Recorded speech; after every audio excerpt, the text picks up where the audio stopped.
Idaho wilderness is a big part of the setting for the novel Caldera Ridge. I'm going to read a couple of excerpts to you, and while you listen, I've got some pictures I've taken of the land around here. It's very beautiful, but you can lose yourself in the vastness of it if you're not careful. Early on a Monday morning, Kail got in his pickup to drive to Caldera Ridge State Park for his first day on the job. He drove down Main Street, past the Dairy King, the Sudsy Dudsy laundromat, the elementary school, the sky above painted in shades of blue and white and gray. He was grateful for a new day as he crossed the tracks near Steinman's grain elevator. He drove past the library and the Messiah Baptist Church, past the Mormon church where he'd been baptized so many years before. If his life was a trajectory, he thought, a line in space gone slightly askew, he might simply reach out the window at this spot and press some magical reset button. So he did it. He touched an invisible place in the air as he drove by. It was a joke to himself, but he felt better for doing it as he headed east toward the rising sun and the start of the day. Outside town, he passed through a landscape of rolling fields of barley and bearded wheat, potato fields and perfectly mounded rows of rich, dark soil, tall farmhouses with gravel driveways and swing sets in the yard. Barns sat long and narrow, concrete block structures half submerged in the earth, built to store truckloads of potatoes in cool darkness while they awaited processing in plants all along the Snake River Plain. Some 10 miles out of town, where the highway curved northeast and passed through a cluster of houses at the little town of Sawtell, the potato and grain fields gave way to sagebrush and lava rock as the road climbed into the foothills through juniper trees and runty shrubs, then into stands of pine trees and spruce. When the highway crested, he glimpsed vistas of expansive blue sky and distant snow-capped summits presiding over veils of seemingly endless forest. The beauty before him was a healing balm, but also fragile. Like all things holy, it was liable to withdraw at the merest indignity. He had the feeling he might come around a bend and find nothing there. No road, no trees, no world at all.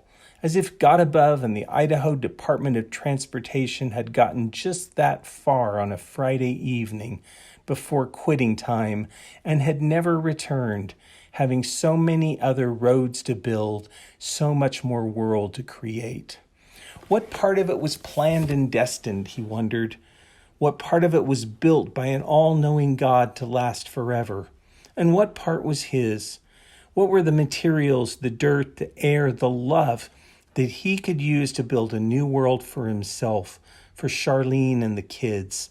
These were the things he needed to know. That was the beginning of chapter 2 of the novel, and here's another little passage from later in that same chapter. In this part of the novel, his new boss is giving him a tour of Caldera Ridge State Park, and as they're walking together, this is what happens.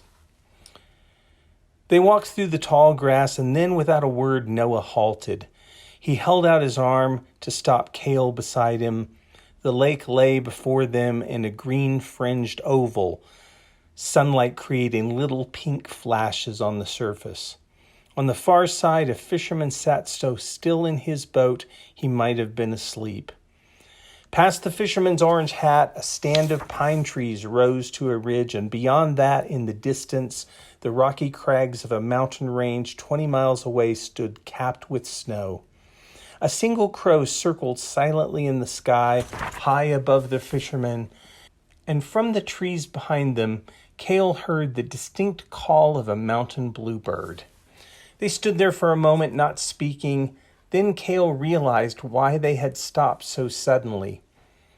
At the edge of the lake, not 20 yards from where they stood, a great blue heron was fishing along the waterline, walking gingerly through the high weeds, taking one careful step, then another, hanging its leg in the air like a doubt.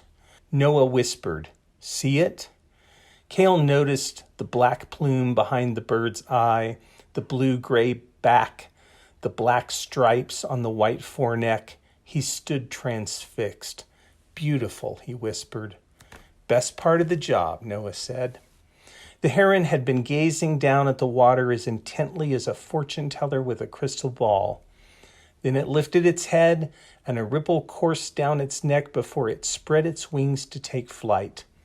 The backward spindly legs might have taken a step or two before dangling lazily behind as the great wings, flashing blue and gray, exploded into a slow and steady pump. In a moment, the massive bird with its 6-foot wingspan had folded its head back upon its neck and was rising over the fishermen and then over the pines in the distance, where it disappeared behind the ridge. "It could be a 747 the way it takes off," Kail said. "You didn't see that in Arizona, did you?" "Cactus and traffic jams," Kail said. "That's all I've seen for 10 years. "Well," Noah said, patting Kail on the back, "good morning, Idaho style."